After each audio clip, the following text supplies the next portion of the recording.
महाराष्ट्र क्रांती news, आवाज सर्वसामान्यांचा। अभोणा कनाशी दळवट रस्त्यावर भीषण अपघात। दुचाकी कारमध्ये घडला अपघात। स्कूटीवरील विद्यार्थ्याचा जागीच मृत्यू, दोघे गंभीर जखमी।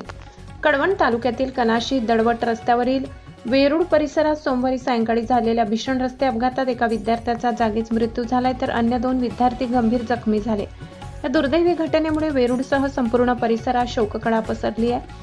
प्राथमिक माहितीनुसार कनाशीकडून वेरूळ मार्गे दळवटकडे स्कूटीवरून प्रवास करणारे 3 विद्यार्थी समोरून येणाऱ्या MH18 AJ 8258 क्रमांकाच्या मारुती सुझुकी स्विफ्ट डिझायर कारला धडकले।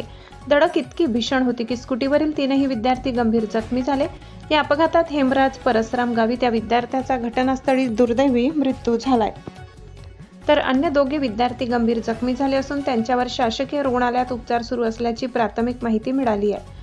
घटनेची माहिती मिळताच स्थानिक नागरिकांनी आणि अभोणा पोलीस ठाण्याचे सहाय्यक पोलीस निरीक्षक योगिता कोकाटे यांच्या मार्गदर्शनाखाली सहाय्यक पोलीस उपनिरीक्षक विजय चौरे यांनी तातडीने घटनास्थळी धाव घेत जखमींना रुग्णालयात दाखल केले। अपघाताचा पुढील तपास अभोणा पोलिसांकडून सुरू आहे। अपघाताचे नेमके कारण अद्याप स्पष्ट झाले नाही।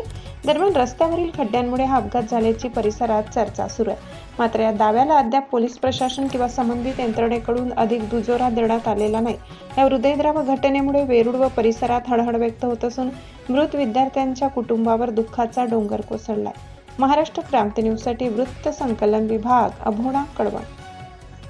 अशाच नवनवीन बातम्या पाहण्यासाठी आमच्या महाराष्ट्र क्रांती न्यूज या YouTube चॅनलला लाईक करा, सबस्क्राईब करा आणि बेल आयकॉनला प्रेस करा।